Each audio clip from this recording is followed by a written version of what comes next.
Thank you so much for giving me time. It's Thank a you for having pleasure me.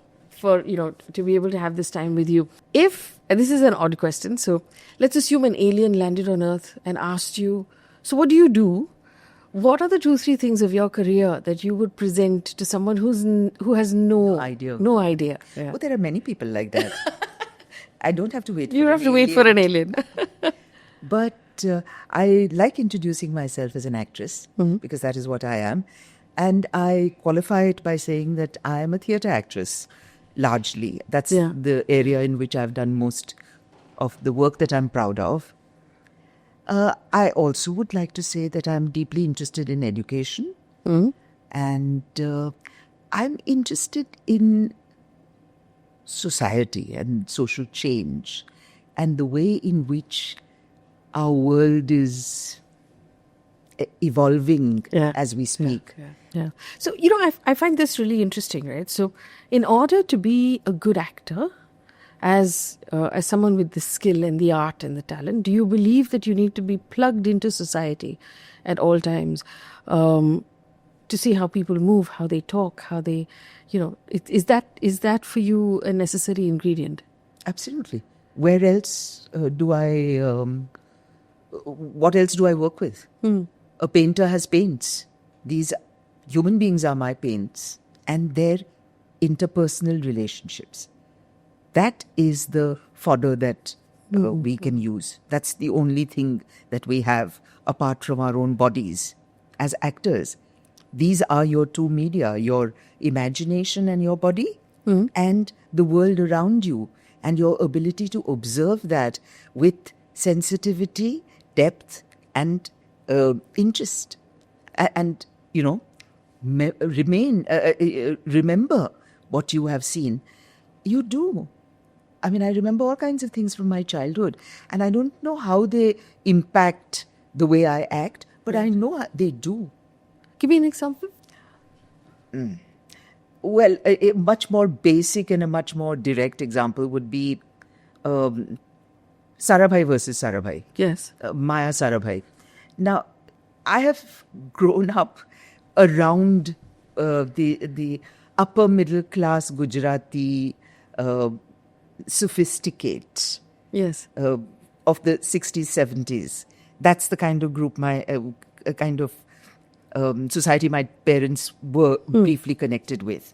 And they are the kind of people that come to see plays. And I've been observing them since my childhood, and the way in which they relate with each other, the way in which all the little tensions, the envious quality, the competitiveness, the way it surfaces. Families are full of that. So that is what one used when we were doing. I'm really curious. I've always been really curious about this. As an actor, someone gives you a script. So you know the dialogue of what has to be said, you know the tone or what you're communicating, and you have a director who tells you where you have to be and what you have to do. But really your body and what each arm is doing and what each foot is doing and whether you're tilting your head a certain way, how do you arrive at that? And how do you decide that, okay, I have these 4 lines, but this is how I'm going to do it? You don't. You don't decide this is how I'm going to do it in an ideal world. All right. Of course, if you're doing television and you've got the script 10 minutes before and you just go, yeah, okay, come on now, take. Then you just bullshit your way through it. But if you're not doing that, if you're actually going to think about what you're doing, then the way I would do it would be to read the script many times to get a sense of what this particular moment in that script is supposed to convey, how it is placed, where this person is coming from, etc. For example, in Kapoor and Sons, the character of Sunita and her relationship with her husband. Yes. And after his death, the moments after, when she's coming to terms with all the fissures in her life. Now, those are the kind of things that one then fills in with one's own memories, what one has seen around in other people, what one has read about. And you read and you say those lines to yourself so many times that they become part of you. And then you leave it till the moment when you are on set and then you figure out what your director wants you to do. And if it's a sensitive director, a person who is confident in himself or herself, they'd let you try out Figure it out. something and see if that works for their concept. So you try out various things. But you ideally don't try and fix things. You don't plan too much. I don't quite like that kind of acting, where every pause is worked out, every little moment is underlined. I find that a little old-fashioned kind of acting. That's the kind of acting I saw my mother do endlessly in Hindi movies, of course, but even in Gujarati plays before that. Okay. So that's the kind of acting I find highly distasteful. So I don't want to do that for sure. I will ask you how you got into acting because, I know that that's an interesting story. You were surrounded by actors. You grew up in that environment. Was it a natural thing that came to you? Did everybody tell you, कि हाँ, तुम तो actor ही बनोगे. You will just And get I in. hated that. You hated it. Of course. Why I did was you going hate to it? be everything other than an actor. Yeah, because you remember I grew up at a time when wanting to be individual, wanting to be different, finding your own path, not following the herd was very much part of our, what we were looking for. We didn't want to be copies of anything. We wanted to be all originals. So definitely, I didn't want to be a copy of my mother, etc. Then what happened? Also, I saw the kind of work she was doing. I didn't really fancy myself doing that kind of work. She used to act in a lot of Gujarati plays in those days. They really were very, very poor in many ways. So I was quite disparaging about the whole idea of acting. Then, of course, also I went to a school where we were given no opportunities to act. There was nothing. There was hardly any kind of extracurricular activity. We had very little sport because we were all being trained to become little ladies. We had laundry class, if you please, where we made little napkins and put stains of blood. I love that one. Got a chance to cut myself. Blood stain and ink stain and haldi stain and so on and so forth. And we'd all have to wash them and, etc. And we had table etiquette class. Yes, I had table etiquette class. Okay. Yes. So, we had moral science class where we were told chastity is a precious diadem, do not lose it, etc. So that's what we were being trained for. So we were certainly not being given opportunities to do naughty things like play sport and sing songs and dance and kick our legs up and down. No. So I had not acted personally forever until I grew up enough to I was in class 9 or something, and they had a mono acting competition, and I decided to get up and do something. And my mom helped me to sort it out. I played Jhansi Ki Rani, and everyone was very impressed. And I had a ball doing that. Suddenly, there was a whole new world that opened up for me. And I thought, okay, if this is what acting is about, it may not be such a bad idea to try. Then I saw a whole series of productions from that the NSD had brought. The National School of Drama had brought to Bombay. And those days, Mr. Al-Qazi was the director of National School of Drama, Ibrahim Al-Qazi. And those productions were quite unbelievable, spectacular. I couldn't understand a word of what any of the actors were saying because it was very strange kind of Hindi. I didn't understand it. He didn't seem to be terribly interested in communicating meaning. But the spectacle that he produced was quite incredible. And I also saw simultaneously plays by Satyadev Dubey, which were completely different. Dubey didn't have a penny to his name. He was a fakir. He turned up at your house. You had to feed him. You had to give him a bed to sleep in. Also give him 5,000 rupees so that he can put it into his next production and do a show. He just begged, borrowed, stole and did plays. He was a complete fakir. And his plays were stark like this. Just a black background, a couple of drapes, one platform, a chair. That's it. And actors doing wonders on stage. And these two, in contrast, was so fascinating that for me it became like it was a no-brainer that Dubey's is the kind of work I want to do. But Dubey doesn't have a school. Dubey doesn't. He Yeah. is a great teacher. He was a great teacher, and he was happy to share his knowledge. But it's not the same as being part of a structured course. And in the meanwhile, I met this whole bunch of actors who had come from NSD and were in Mumbai at that time. Om Puri, Nasiruddin Shah, Rajendra Jaspal. There was a whole bunch of them who had come down. Rohini Hattangadi had just come. Suhas Joshi had just... And they were such a bunch of completely different kind of actors. And I said, yes, this is where I want to go. So I went off to the NSD. That's where I finally became serious about the whole business. Today, if there was someone deciding to be an actor, what is that X factor that you need to become an actor? I'm going to quote from Nasir. You shouldn't want to be an actor unless you feel you will die if you don't act. I'm not one of those types. I'm No? sorry. So I had lots of arguments with Nasir about this. How can you say that? I mean, what happens to me? I don't feel I'll die if I can't act. I love acting. I enjoy it. I do it with extreme concentration and seriousness. But I don't think that that's the only thing I want out of life. And he said, no. If you want to be an actor, full-time, career actor, then it has to be that important for you. And he always said that to lots of acting students come up to him, sir, I'm going to try for a couple of years and then I will see.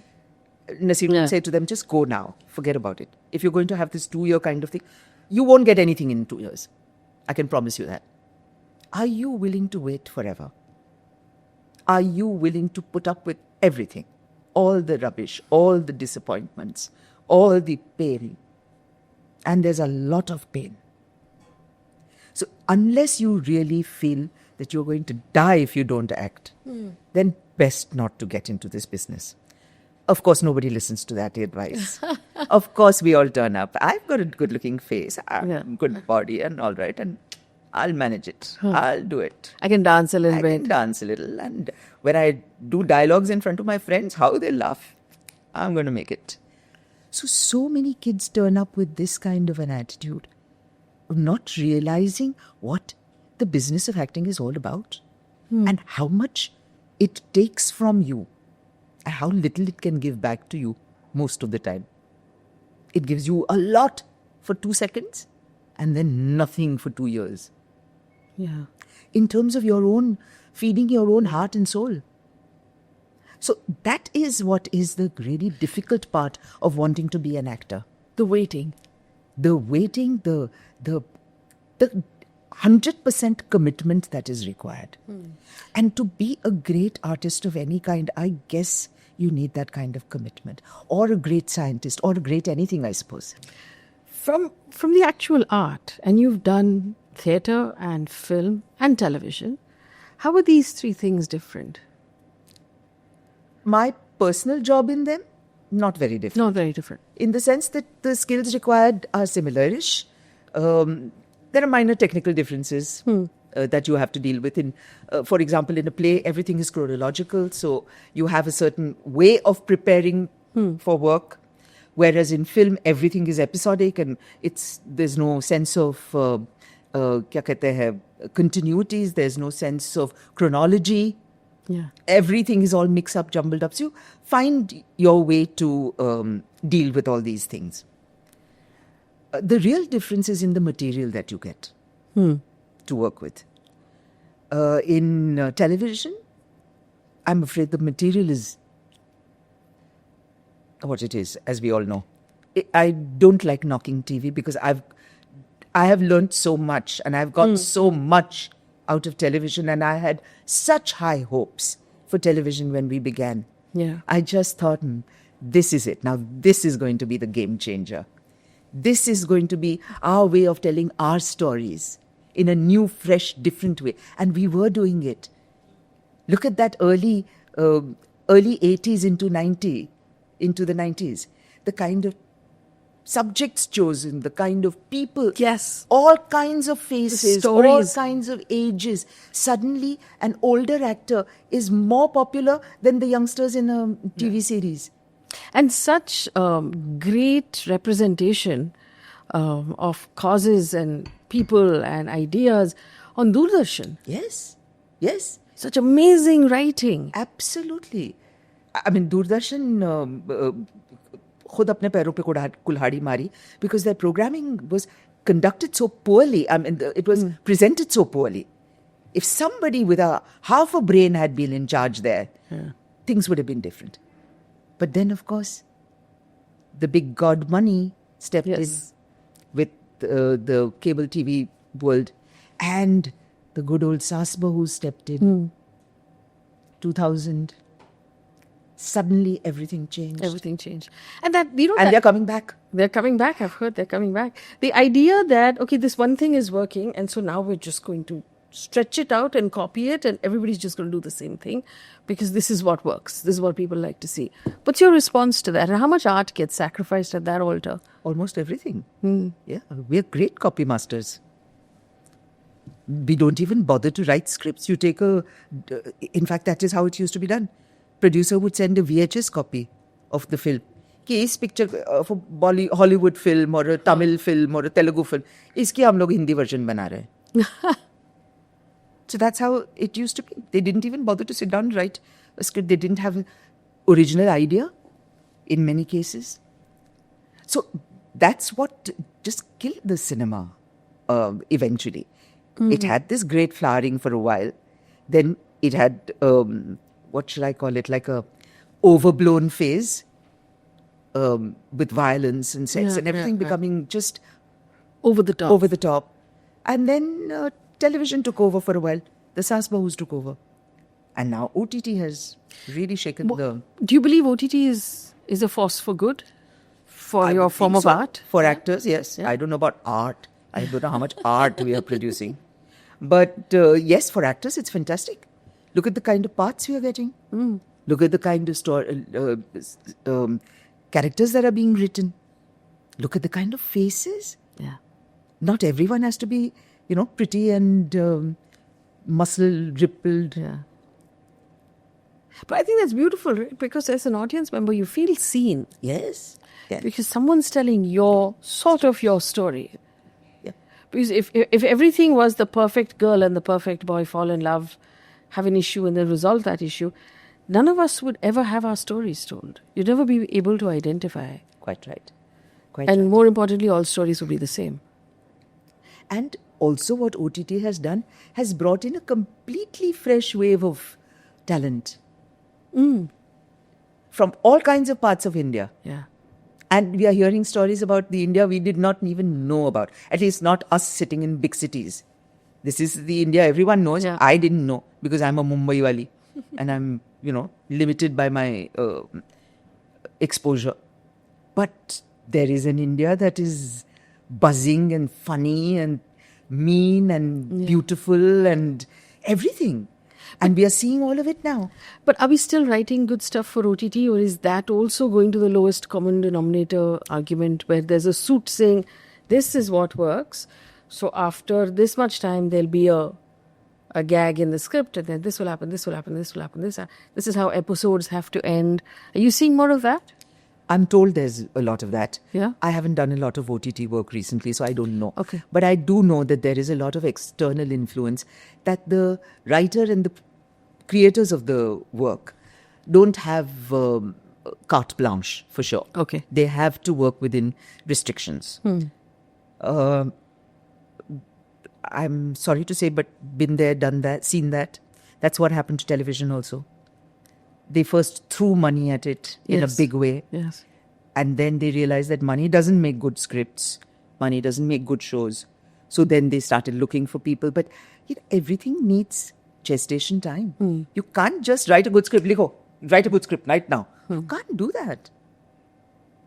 So development, time, everything has to be given to projects. Now, we never went in that route, the way the West seemed to have done it.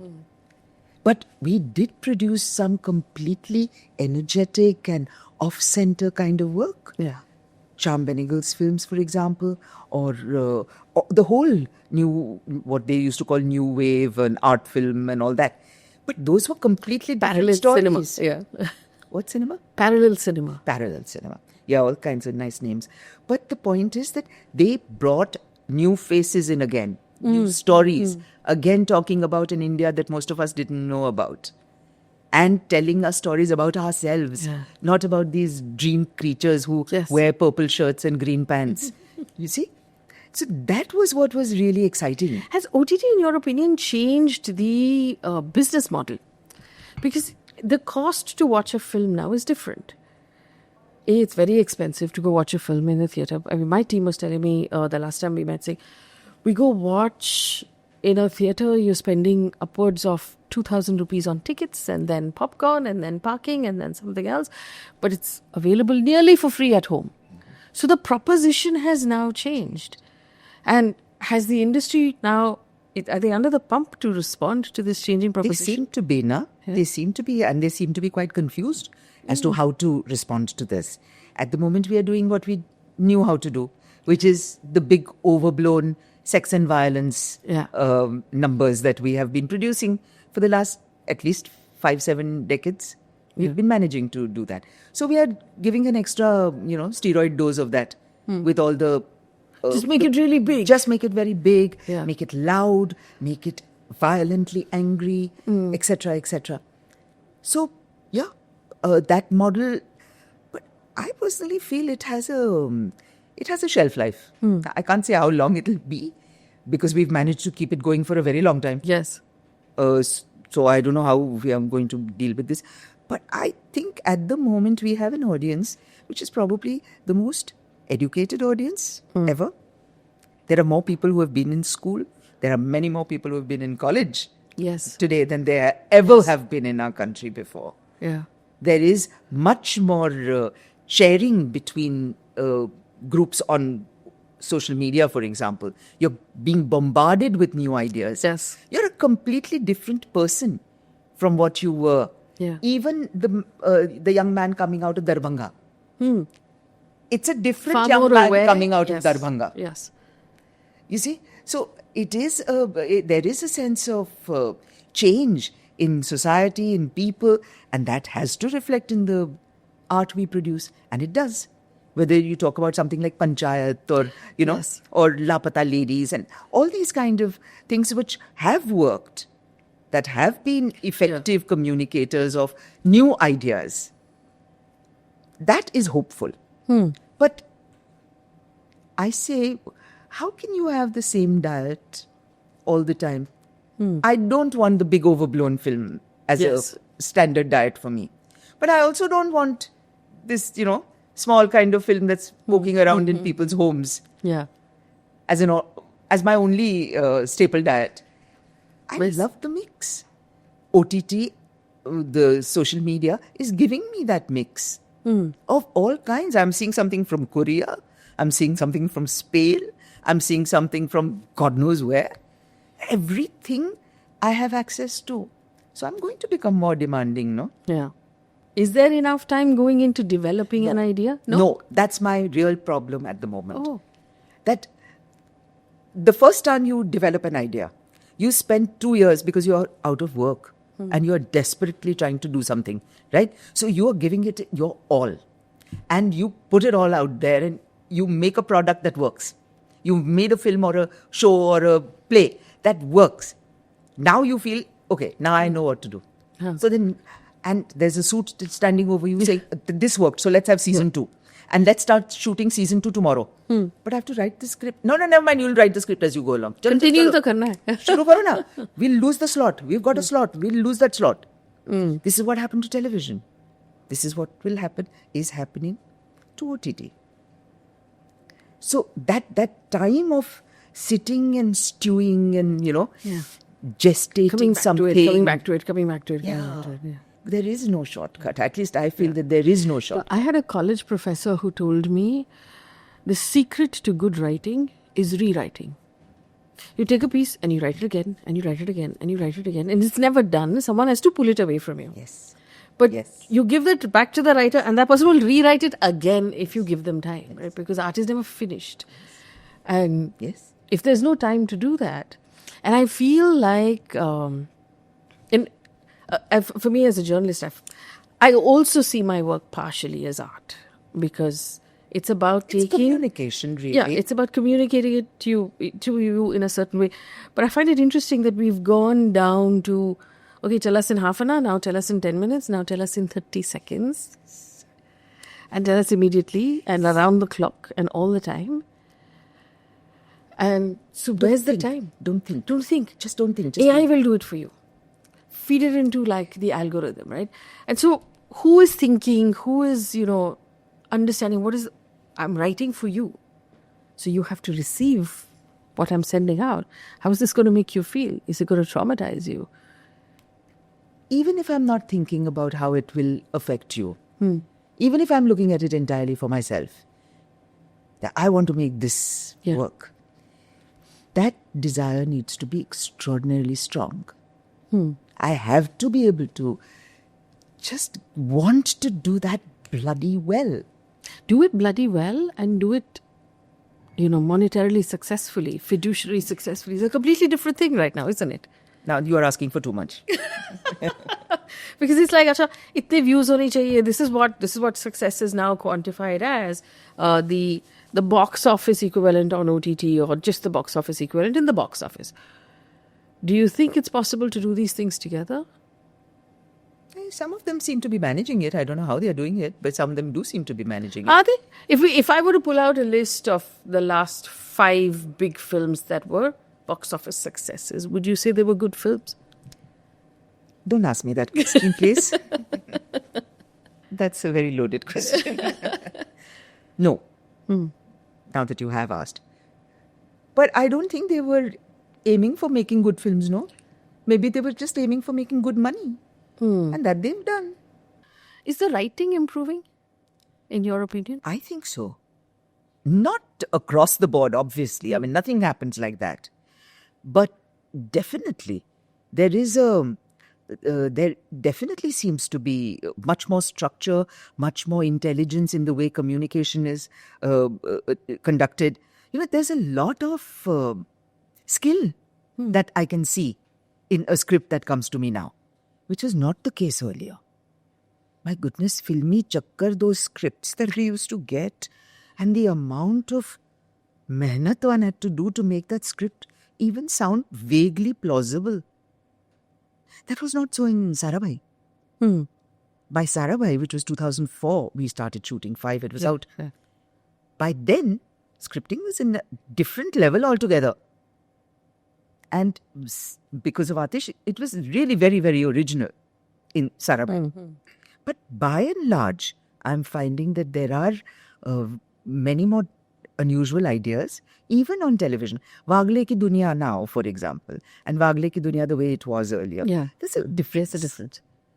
Anupama. I mean, whatever. It's a bit like Rajni of the old days. Yes. Somebody who takes up cudgels against Yeah. injustice. Yeah. In some vague way, I think she tries to do that, doesn't she? Yeah.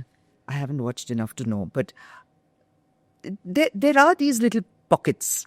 And you've seen such amazing portrayal of women, positive and negative, in our, in film and television over the decades. Yeah.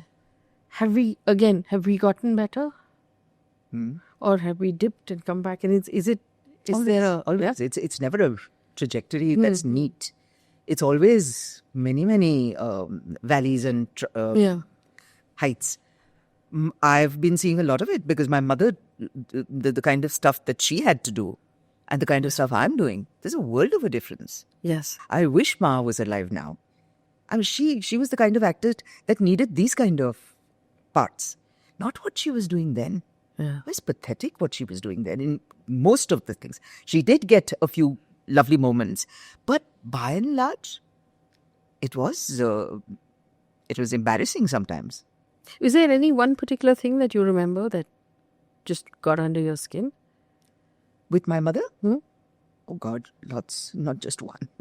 In her performances. Yeah. Because we grew up, Supriya and I, listening to our mother talk about her days in the theatre and the kind of work that she used to do in Gujarat when she was in Ahmedabad. She ran a theatre company. She was among the few women theatre company actor-manager types, There were always men who used to do that. there were a few women also in Bengal particularly, but in Gujarat, Ma was among the first. And there was this company that they ran, and her work with Indian People's Theatre Association before that. Now, that kind of work, I've grown up listening to those stories. Ma would enact scenes out of it. But even then, I remember feeling that as far as the woman's portrayal is concerned, it's highly patriarchal. I mean, the woman is constantly guarding virtue, constantly being leched at by some king, Yeah.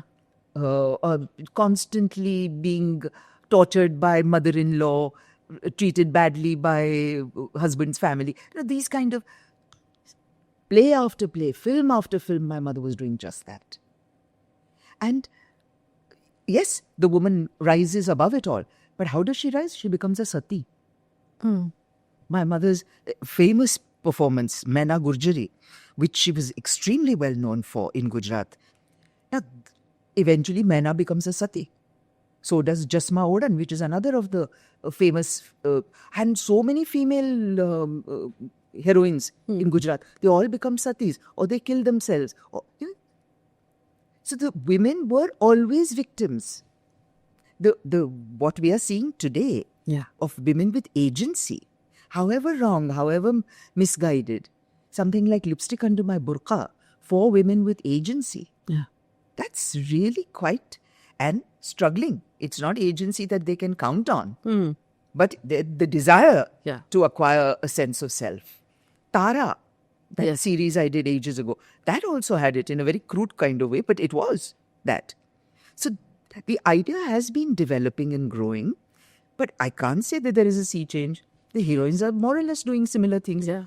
So if you actually, of the work that you've done, of the characters that you've portrayed, which is the one you really wished your mom could see? Oh, so many. But definitely Lipstick Under My Burqa. Yes. I would have very much liked her to see that. My mother didn't like Sarabhai versus Sarabhai. Why not? She hardly saw it. I don't know. We never talked about it somehow. But she didn't like it. I was very surprised by that. Also very hurt, so I never asked her. But I really would have loved her to see this Gujarati film I did in 2022, just recently, 22, 23 it was released, called Kutch Express, my first Gujarati film. And that's my mother tongue, Gujarati. Yeah. I grew up speaking Gujarati with my mother and her family. And I was very worried because I've always felt that I am significantly impacted by my mother's performances. I've seen them since I was a child. Even if I disliked them, I think they have had an impression on me. And so that the stereotypical way of delivering moments of emotion particularly, women must cry a lot, etc. That kind of I grew up with that. That was in my head. It took me a long time to shake that off. And television helped big time in that. And comedy on television. I just dumped that sense of being the tragic heroine. I'm so glad I could do that. I feel like in all of our careers, we learn a lot more and grow more during failure than during success. You talked about those waiting periods, but have there been moments of failure? And how have you dealt with them? You know, I have never thought of myself as a career actor. Okay. Somehow I wasn't in that situation. I remember feeling for a long time that I'm an actress. My acting is a hobby. Somebody even asked me. They were filling in a form and they said, profession, what should I write? And I stopped and thought and I said, acting, actor, actress. In those days, we used to call ourselves actress. So I said, actress likho. And for the first time I remember, and I was pretty grown up by that, I remember feeling like I've taken ownership of that. That I think of myself as an actor. And that day was really a release for me. Because, again, a lot of women in my time were kind of given the impression, or maybe I got that stupid impression, I don't know why, but that, you're useful as long as you're young and pretty and, can sing and dance and all that. And then you're going to get married and become fat and have babies. So then we'll forget about you. Right. So you act for a while, it's like a hobby. Thoda sa paisa, like modeling karte the. Yes. College mein. On the side. On the side. Kuch. You're eventually going to become something different.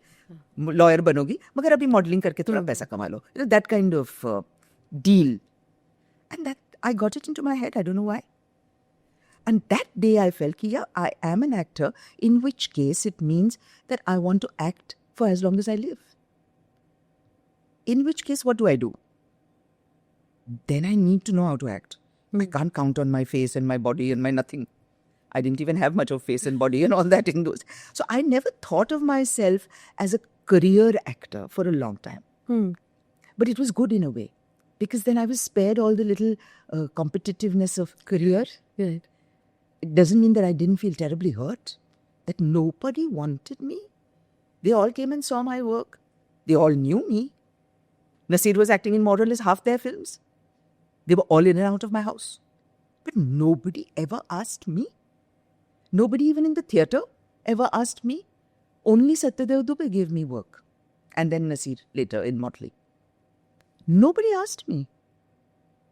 So I used to think, what is it? Something wrong with me? Am I not good enough? But then there were other girls who were not even half as good as I am. तो उनको काम मिल रहा है, मुझे क्यों नहीं मिल रहा? So definitely all that was extremely hurtful and extremely traumatizing. But at that time, I discovered something that saved my sanity. Partly television, because all that was happening around the same time.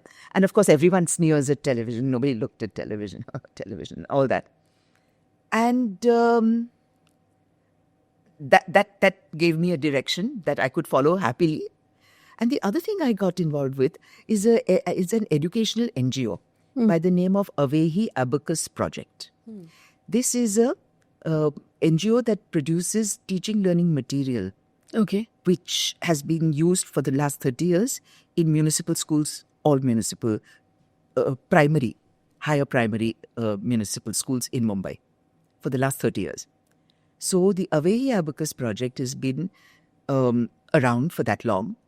We produce the materials ourselves. So we devise the course. We have created session plans, an entire kit that works for the teacher that she can use or he can use within the classroom. And it's been so deeply satisfying, I can't tell you. Partly I completed my own education in that process. I think school doesn't prepare you for anything. But life prepares you for a lot. And I got Abacus to help me along that. And dealing with children, meeting the kind of people I met, it's quite unbelievable. If you were to give advice to anybody in any profession in interest of forming a longevity in our careers, which is basically to keep at it and to not give up and to not have the failure defeat you, what would that be? My goodness, that's a tough one.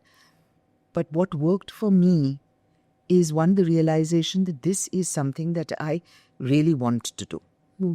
I'm not doing it because it will lead to X, Y, or Z. I'm doing it because this thing itself is satisfying for me. So that was one thing. That's beautiful. That the idea of the result is important, of course. I'm not doubting that. But the result is not the only reason why I'm there. So that is one thing I can say. And two, constant upgrading of skills. That is something that I guess a doctor would have to do. A lawyer would have to do. Yeah. I don't see why an actor shouldn't. I know, I find this really interesting because the challenge with longevity in careers is that you constantly have moments where you feel you're being left behind, where other people are more successful than you, other people are making more money, and you think, oh my God, am I in the wrong place? Should I have made different decisions? Should I make a change? Should I do? But the beauty of saying, I'm here because I like what I do, and this is what I want to do, and this is a job that allows me to do what I love, is something we all lose sight of. It is hard when you don't have the money to pay bills, when you have responsibilities that you have to deal with, particularly with children and parents. Yeah. Now, those are two things where you can't afford to compromise. And it can be a huge cost to be paid. So, all of us are constantly making tough choices. And that is what I feel sorry about for the young people today, that they're so scared of tough choices. It's almost an affront. Okay, why should I have to make this kind of a tough choice or tough situation? Why should I have to face it? Haven't I done enough of it? I got punished in class 10. Now why do I have to be punished? This sense, like pain that you have suffered once inoculates you Yeah. for future pain. It's not chicken pox. You don't just get it once. Yeah. You deal with it all the time. Do you feel that there is an impatience in the current crop of young people? Impatience or misconception. Maybe we as parents have done this to them. To feel ki beta, you're perfect, you're just lovely. Follow your dream, darling, follow your dream. Are you follow your dream?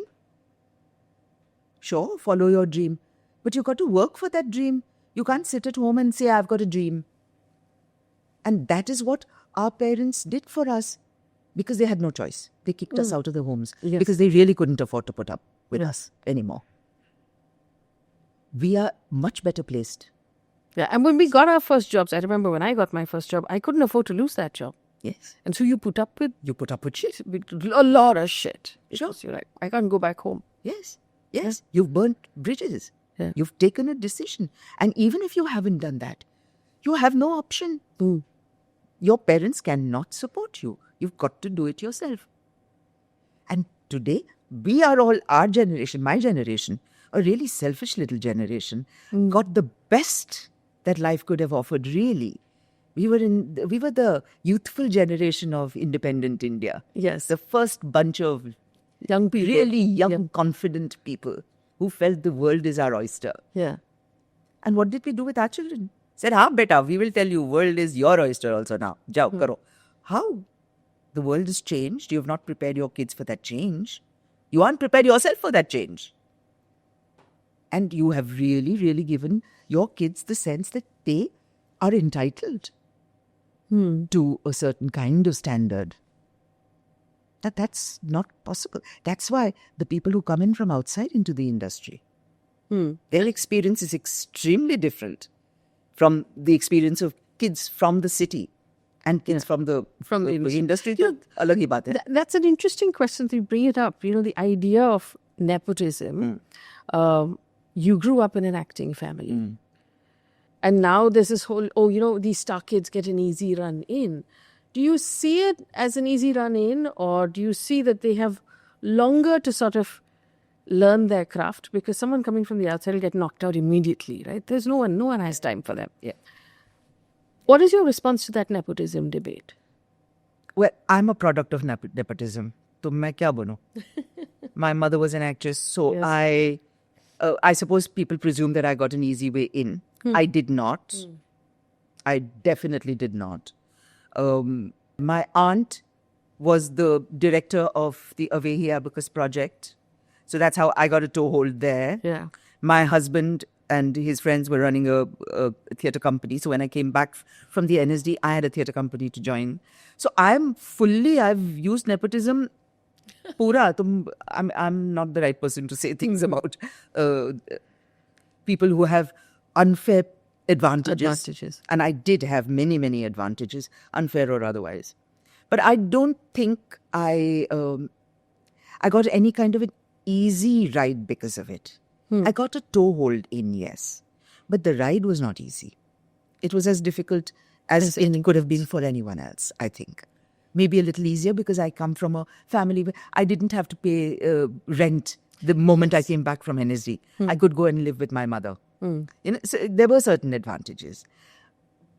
But this nepotism business, now that I'm seeing it with my kids, because again, they are also guilty of the same thing. They have got a place in the business without having to, somewhat more easily because of our connection, but they haven't got anywhere without doing the work that they have been doing. if their work is not good, they don't go anywhere. Yeah. And yes, the star kid gets another film to, sharpen the craft and get their act together and all that. But it is not sustainable again. After a while, it shows It through. runs out. And then what? Look at the number of star kids who haven't made it. Can you imagine their sense of being left out? I do want to ask you this though. Apart from the stellar career, is a very successful marriage, and it's an interesting marriage of artists. It's mixed religion, mixed culture. If I were to ask you for advice on what makes a marriage successful, what would that be? Simply put, the desire to stay married and friendship. Common interests definitely help. At least in my case, I have seen all these three have been important. We did want to be together, very much so.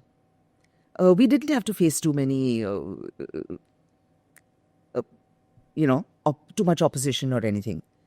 People made a bit of a noise here and there. Okay. Not like today. I don't know what we'd do if we were trying to get married today. I suppose we wouldn't be allowed to. But in those days, it was much easier and one could do it. Neither of us is particularly religious. So we were able to take that decision quite easily. Both of us had similar views about theatre and film, and frankly, I had very few views. I was tagging on to Nasir's views or somebody else's views. I was in that terrible stage of not having a serious idea in my head and just wanting to pick up ideas on the go. But what definitely helped is something, again, that Nasir said. Let's not try to define our relationship. It doesn't have to be husband, wife, lover, girlfriend, boyfriend, whatever it is. Let's not define it. Let's see where we go. You've always mostly spoken your mind. Has it come to a point now, and I know other actors have told me this, where they have producers who say, hey, listen, I don't mind signing you up, but can you keep Your mouth shut. keep your mouth shut about controversy while we're working on this thing? Have you ever been told that? Because you're respected senior, nobody really has the guts, right? I guess so. I guess so. And also, I haven't been in anything like that now. Let's do it now. Well, Let's do controversy now. controversy. No, controversy. I don't know what to make of that, because now everything is controversial. Everyone is constantly offended. Everything is problematic. So then what are we going to say? Kitna kala marenge na? At some point, it's going to become counterproductive. And as I can see, it's happening already. Look at the number of projects which were sort of agenda-driven. Yeah. That haven't worked. Yeah. One works, 5 flop. So you finally, I think the audience is more intelligent than we give them credit for. Do you see production houses and actors also employing a certain amount of self-censorship, saying, you know what, we don't want to do this here. Yes. There's This is just controversy for no reason. Let's best avoid it. just names, yaar. Can you imagine that fight at the moment about the name of a film? Yeah. They've gone to court about it. Really? So anyway, those kind of I have a feeling that that just might shoot itself in the foot. It's again, I'm hoping it's not sustainable. This business of towing the line. Yeah. In art, toe the line? For what? Then just become a clerk, no? Yeah. Which was going to be my next question. Art has always been part of protest. It's a way to find room for voices that would otherwise be lost, right? So how could art possibly toe the line? Yes. But it is always, the people in power have always realized the value and the extremely strong impact of art. And they have tried to manipulate, always. And they will continue to manipulate. And it is the artist's job to try and stay as true to themselves as possible. Yeah. And it's not easy. I mean, we have a history of bhakti poets. Yeah. All of them had tremendously tough lives. They stuck to it. They called it God and everything. But those were protest Yeah. poems of that time. Kabir, Bahinabai, Mirabai, Basavarna, Yes. all protest. And that is it. You have to talk about what's happening to me and what is happening that's not fair. Yeah. That makes for the most compelling telling. The movement of feminism, inside and outside of film, for the last several decades, right? The way I see it is that, you know, in our grandmother's time, they were fighting for just the ability to leave the house and have an identity outside of their families. Our mothers worked. We have careers, which is different. Very different. It almost feels selfish. We're constantly told that it's selfish because it's like For you. Yeah, it's for me. Yeah, it's not for your family. Yeah, I'm not doing it to aid my family. While it does, it's mostly for me. It's my identity. So it feels selfish. And I don't know what the next generation's fight is going to be. I find that in my generation, the fight is to choose. So if I choose to marry, or if I choose to stay single, or if I choose to have children and still work, or choose to have children and stay home, society will tell us that all these choices are wrong. And so that's the fight. But when you watch this movement now across generations, what's your response to the argument that some of us have taken it too far? And that men are feeling cornered and that nobody hears their voices and laws are now one-sided and tilted against them? I'm not very sure about the law part of it because I am not very aware of the latest changes that have happened in laws. But I do feel that there is a mismatch. Okay. That as women, particularly as urban women, particularly women with education who are not marginal community, Dalit, Yeah. you know, you cut out all those Yeah. people who are doubly Disenfranchised. disenfranchised. Yes. I'm talking about people like us. And for us and our daughters, it is definitely becoming very difficult to find a person who matches them in terms of intellect, in terms of way of looking at the world, etc. I find that the women are disappointed with the men they are dealing with. I hear that quite a bit. I guess the men are also completely befuddled by this new kind of woman. They've seen mommy behaving in very different ways at home. And Yeah. maybe they want mommy to be continued in wife. So there is this terrible flux. I can see it. But I can also see that many, many more men and women are finding their way through it. They're not always happily doing it. A lot of separation, a lot of breaking apart is also taking place. The need to be together is also very strong. But there are changes. They're not very even, and they are somewhat unfair in particularly in different kinds of strata of society. I'll tell you what, there was a film we were shooting somewhere outside of Lucknow, and we were being driven to the location, and this location went through a rural district kind of thing, and then we reached the location. And it was night shoot. So it would be about 5 o'clock that one would be driving. That's the time girls come back from school. Yes. And there would be this sea of girls coming past on cycles with their red ribbons and the white clothes and grins. It was so beautiful to watch. That street. And there were boys also on cycles. And there was a sense of real change. I could feel that there is palpable difference in their smiles, in the way they are riding, in the confidence with which they are sitting on that cycle, etc. And then you look to the side and there was a whole line of elderly gents sitting on charpais with hookahs and just watching this go by. Watching the patriarchy flitter away. And I could see that they were at sea. They were at. Yeah. Now, I don't want to say that they were. I don't want to be critical of them. I have to be compassionate. This change is a big one, and it's not easy to deal with, but it is necessary And inevitable. and inevitable. But the slipping back is also equally easy, as we have seen Yes. in many societies. Yes. Correct, including America. The ban on led by America. Yeah. led by America. Yeah. The ban on abortion, for Abortion, example, is yeah. horrifying. Yeah, and the internet, which the now has this entire category of content, which is toxic Yes, and masculine, and is teaching young boys to be that. that is the only way to be a man, and it's dangerous. And there's an argument that this is the pendulum swinging the other way, that feminism has gone too far, and this is the pushback, and that really scares me.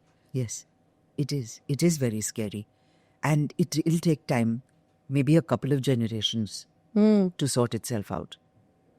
But I have seen, as soon as you put men and women together and out of the family dynamics, out of the social dynamics of caste and family, if you take people out of that Just context, the individuals. just the individuals, they find ways to respond to each other without this kind of tension. I'm seeing it on the set all the time. I remember when I was younger and I've been on sets for years since my mother was in the business. So as a kid also I used to tag along to watch. And so there I remember so much flirtation, so much sexual vibe around. In NSD, while we were studying there, you go into any government office there to pay your fees and do this. yeah. So much of this little, Sharma ji aaye hain, haan madam ko bolo. All this kind of constant little sexual Yeah. innuendos and yeah. tensions happening all the time. I don't find that now. That doesn't mean that there's not enough, hanky-panky going on. Absolutely, it must be going on. I'm not doubting that. But what I'm saying is, it's no more this great sense of hush, hush, nudge, nudge. There is a certain acceptance of it. And I'm making my choice for both. And they can work together without letting sex get in the way. Yeah. Maybe in some contexts at least, we are not looking at each other only as sexual objects, Yes. but as people. Yeah. And may that tribe flourish. You know what I found really beautiful about Lipstick Under My Burqa is I have this theory that the control of female sexuality and female pleasure has been uniform across societies, across the oceans, across the religions, where the idea that if a woman is experiencing pleasure, that it is in some way wrong and should not in any way be acknowledged.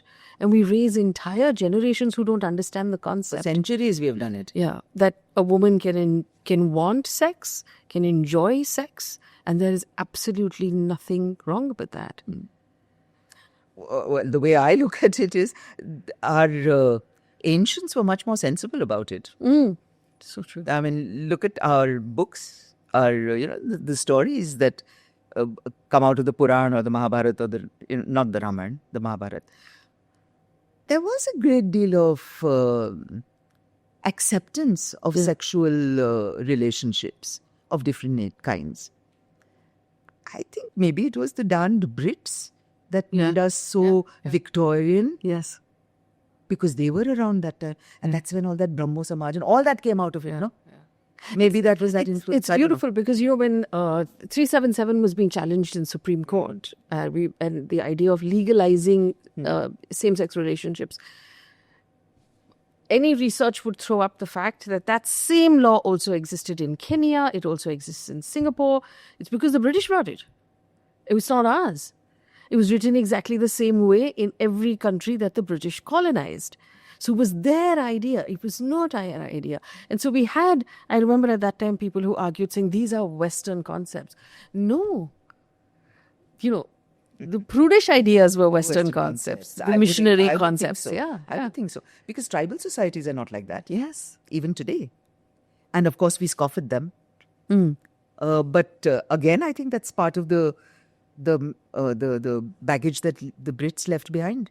I know that you raised feminist boys.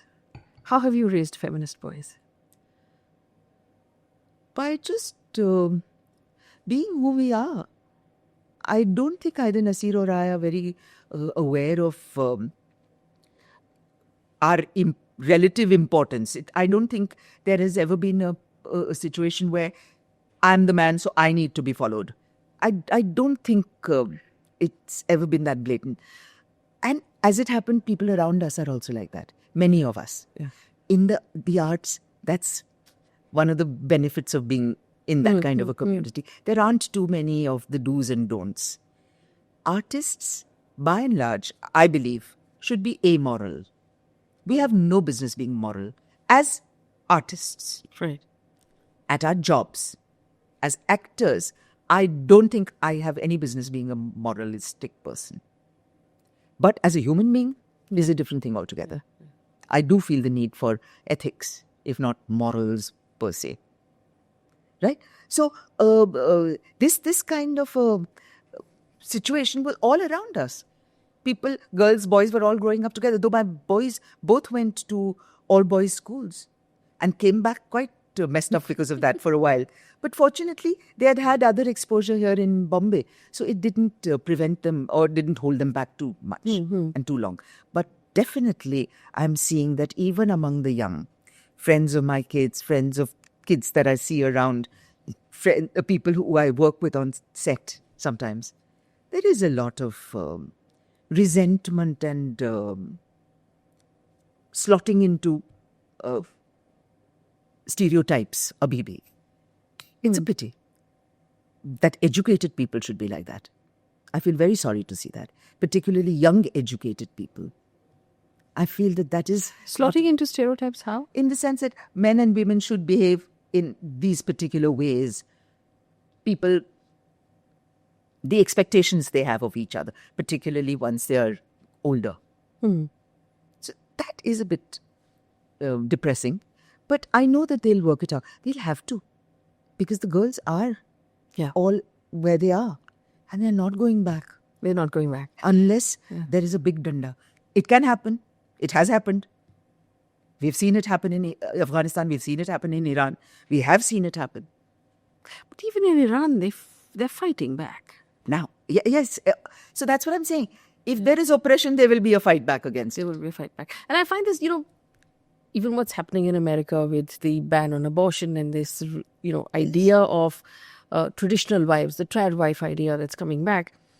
But the women who are currently your rocket scientists and astronauts and Supreme Court judges and, brain surgeons, they're not going to go back because of 5 years of regression, right? And their daughters are coming. And then more, and then more, and then more. So you may wish that away, but you can't turn back that clock. I'm hoping that's the case. I don't think it will be easy. It can be temporarily a repressive regime. Yes, it can happen. But I don't think they'll be able to hold it back for a very long time. When I say too long, I'm talking in terms of historical time, which is very different from what you and I understand. But Matlab, in our lifetimes, it may not happen. Maybe afterwards. But I stand on my mother's shoulders. Yes. My kids will stand on mine. So this is how we pass it on. Yes. Isha, thank you so much for your time. Thank you. And for being so open. I've really enjoyed this conversation. Thank you. And thanks for the interesting questions.